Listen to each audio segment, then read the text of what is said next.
Kia ora te whānau ko Andrew Doubleday tēnei. Today we're looking at the Gospel reading for Sunday the 19th of March 2023. It's a very well-known text. It's actually one that I really appreciate. It's both challenging and interesting. It's the story of the man born blind and his encounter with Jesus, and all the things that ripple out from that. I love the way the story's told. It has a sense of richness and authenticity to it, which I hope that as we work our way through it, you will also recognise to be there. It's a long reading. As I say, it's 41 verses, so I'm not going to read it and then comment. We're just going to do as we did last week and work our way quietly through it and comment and see the story unfold as we go. So we start at John chapter 9 verse 1, and I'm going to read the first three verses from the Message. I really like the way that Eugene Peterson starts this one off. Walking down the street, Jesus saw a man blind from birth. His disciples asked, "Rabbi, who sinned, this man or his parents, causing him to be born blind?" Jesus said, "You're asking the wrong question. You're looking for someone to blame. There is no cause-effect here. Look instead for what God can do. We need to be energetically at work for the one who sent me here, working while the sun shines. When night falls, the workday is over. For as long as I'm in the world, there is plenty of light. I am the world's light." So you can see them together, can't you, walking along the street and noticing this man whom presumably they knew.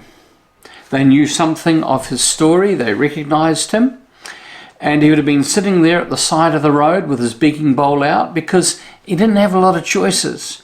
He was blind and always had been blind from birth. And they, in this day, had a particular way of seeing that. They concluded that this was punishment from God. What else could it be? How else could we accept that this could happen to somebody unless somebody had done something wrong? And so the people of the day concluded that this was a result of sin. It was punishment for sin, either the sin of the parents, maybe there was some secret which God knew about, of course, but nobody else did. And, perhaps even they'd had sex before they were married, and this is why this boy was being punished in this way. And so therefore there was some presumably secret sin that was being exposed. It was the reason why this boy was born blind, or it was the boy himself. Possibly he'd had some improper thoughts about his mother while in the womb. I kid you not, I understand that's how it went. There was one of those two alternatives. It never occurred to him that it could be otherwise. Because, of course, the possibility is that if it wasn't caused by somebody's sin, that this therefore raised a much more frightening possibility. Because they concluded that bad things ultimately only happen to bad people. The bad things don't happen to good people, because if bad things happen to good people, there's the possibility then that something bad might happen to me. And that would introduce a whole lot of fear and uncertainty into life. And so here they are, concluded that bad things happen to bad people, and this was a sign of God's judgment. It was also a way of seeing God, that God punishes sin and he rewards righteousness. Well, there's a sense that there is that kind of a cause and effect thing that does kind of happen, but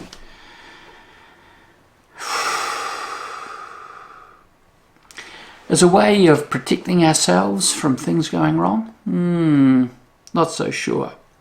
So this was their way of dealing with it. But what we're about to see is that Jesus creates a problem for them. In fact, at least two. So let's continue with the text.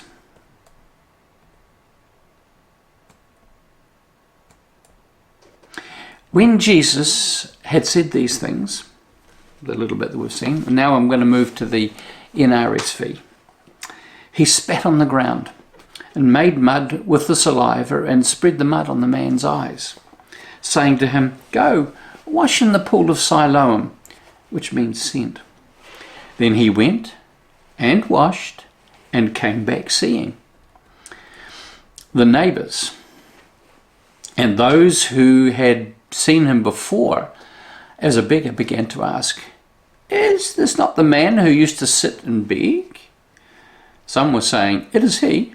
Others were saying, "No, but it is someone like him." He kept saying, "I'm the man." But they kept asking him, "Then how were your eyes opened?" He answered, "The man called Jesus made mud, spread it on my eyes, and said to me, 'Go to Siloam and wash.' Then I went and washed and received my sight." They said to him, "Where is he?" He said, "I don't know." Now, this is kind of hard, we see, for everyone. They're so used to seeing him. And now they're seeing this man in a different context. Usually he's the beggar sitting there at the side of the wall, but now he's up, he's engaged, he's looked like any other regular person.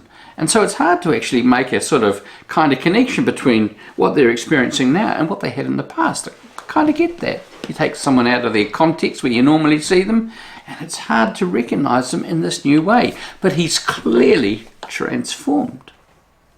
So, they brought the man to the Pharisees who'd formerly been blind.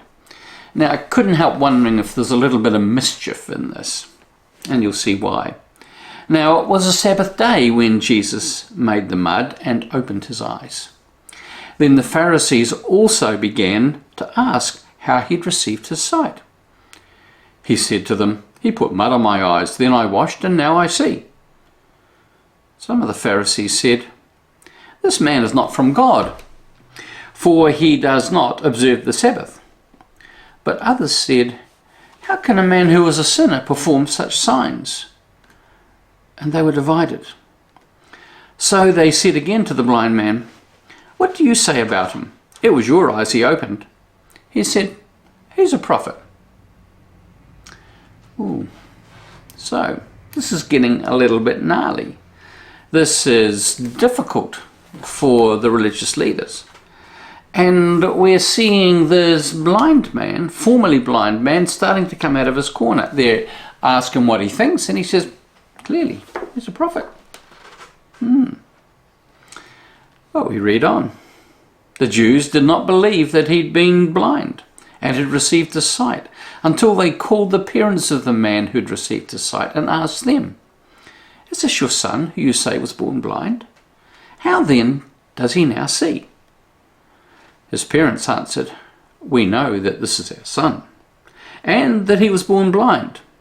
But we do not know how it is that now he sees, nor do we know who opened his eyes. Ask him, he's of age, he will speak for himself." His parents said this because they were afraid of the Jews. For the Jews had already agreed that anyone who confessed Jesus to be the Messiah would be put out of the synagogue. Therefore his parents said, "He is of age, ask him." Now, this is really kind of tough, isn't it, for the religious leaders? Because they had everything nicely sewn up. That sin has direct consequences. And if you see the consequences, it therefore implies that there must have been a sin. And then along comes Jesus. And Jesus is a hard kind of person to peg down. They know that there's some real history about him. His parentage is doubtful. How could this man be anything but a sinner? And yet he does this notable miracle. And it's not been known, they've never seen this before, that a blind person, particularly one who's been born blind, has been cured and is now able to see. So they've got a real problem on their hands, because Jesus is now calling into question, and what Jesus has done is challenging the whole idea that this man's blindness was caused by sin, either his parents or his own. and that it might not be as tidy and as easy to sew up as they'd always thought. Maybe it wasn't like that at all. But it's worse than that. Not only is this man healed by a sinner, he's also healed on the Sabbath. And this was untenable, because the Sabbath and its violation had caused terrible things to happen in Israel's history. As far as they could see, it was the improper observance of the Sabbath which had caused the Babylonian captivities and huge suffering for Israel and later for Judah. And they wanted to avoid this at all cost. Now what we're seeing here is a fear-based system. This idea that there's this God that is looking always for any infractions, even the most minor ones of the law, that he can get out and zap them with. And they're terrified. So they're wanting to make sure that all the I's are dotted and all the T's are crossed, for fear that they might in some way offend God and then suffer as a result. And along comes Jesus. He calls into question that that is actually the case at all, that God is like that. Because he's a sinner, clearly, and he, as far as they're concerned, and he heals this terrible sinning man. How can this be right?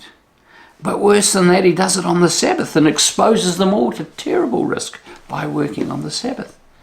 This is very, very difficult for them. Let's carry on. Verse 24. So for the second time they called the man who'd been blind, and they said to him, "Give glory to God." Oh, don't we do that? We know that this man is a sinner, they say. He answered, "I do not know whether he's a sinner. One thing I do know, that though I was blind, now I see." And I think, wow. He's kind of sticking it to them, isn't he? I want us to imagine being in his position. This is a man who had never been able to see.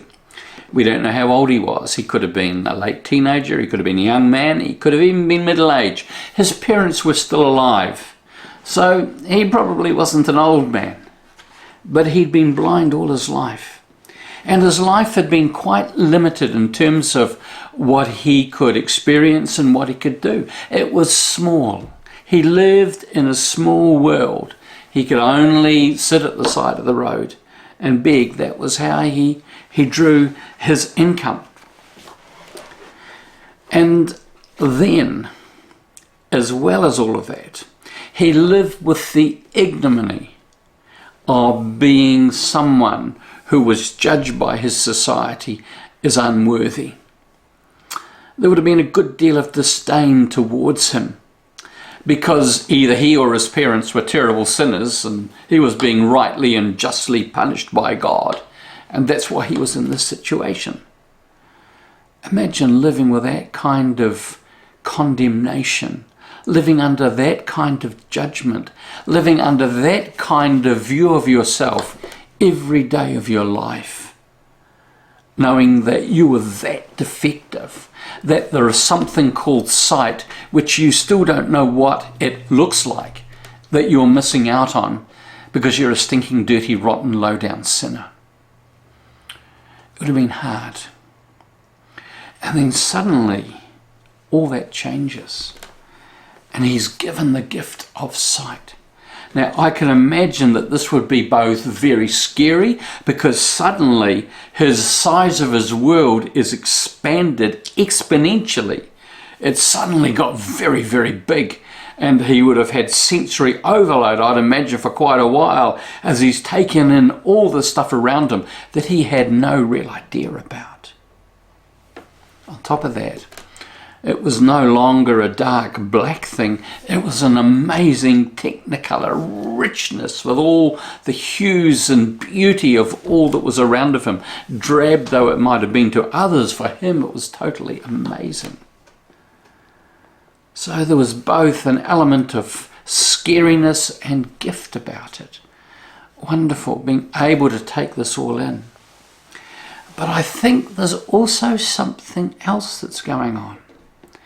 And that there's a part of his awareness that is growing that realizes that he's been lied to all his life. As he's been sitting there, he's been told that God is against him.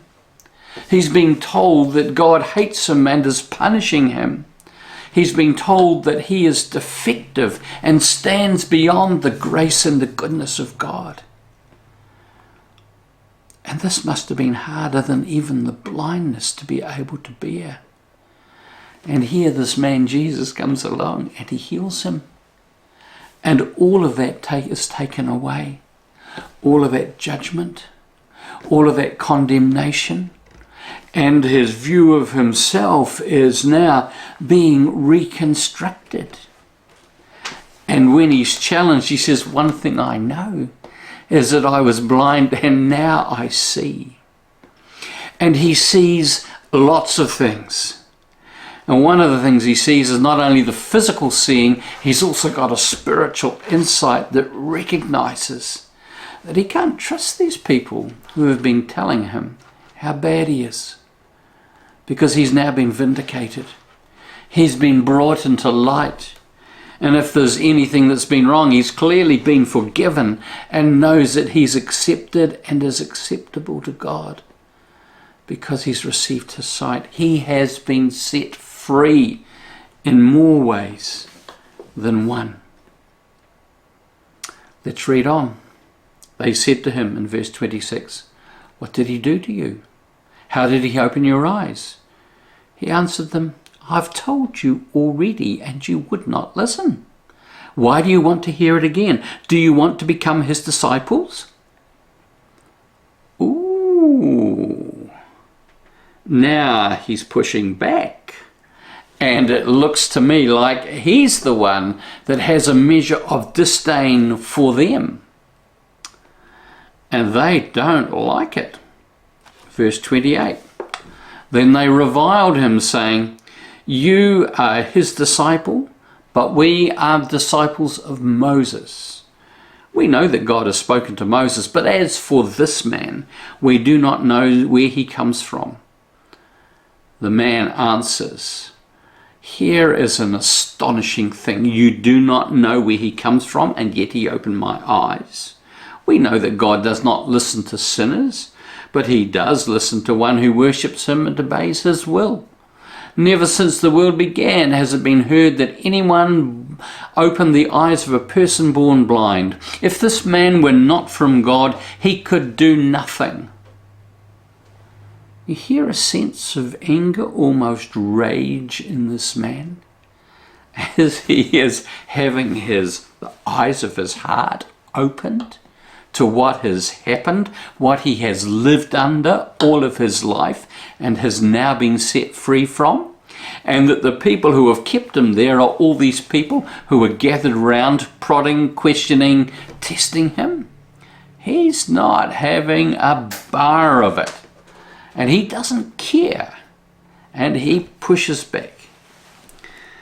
Verse 34, this is one of the most tragic lines in the whole story. They answered him, "You were born entirely in sins, and are you trying to teach us?" It would seem that they haven't learned anything. As far as they're concerned, their worldview, their view of God has not shifted. God is still judgmental and punitive and looking for the first little signs of infraction to come down on you with a ton of bricks. Nothing has changed. It may be difficult for them to deal with, but as far as they're concerned, this guy was still deserving of what happened to him. And what do? The next words, "And they drove him out." Of course they did. What else were they going to do? He's no longer part of the team. He's no longer accepting the narrative which they've been spinning. He's actually moved into a completely different place. It's a place of uncertainty, but it's also a place of liberation. It's a place of new beginnings. It's a place of hope. It's a place where the future is now open to him as he seeks to walk with a God who is very different from the one that he's been taught about all his life. Verse 35. Jesus heard that he'd been driven out, and when he found him, he said, "Do you believe in the Son of Man?" Alternative reading is the Son of God. He answered, "And who is he, sir? Tell me so that I may believe in him." Jesus said to him, "You've seen him, and the one speaking with you is he." He said, "Lord, I believe." And he worshipped him. Jesus said, "I came into the world for judgment, so that those who do not see may see, and those who do see may become blind." Some of the Pharisees near him heard this and said, "Surely we're not blind, are we?" Jesus said to them, "If you were blind, you would have no sin. But now that you say, 'We see,' your sin remains."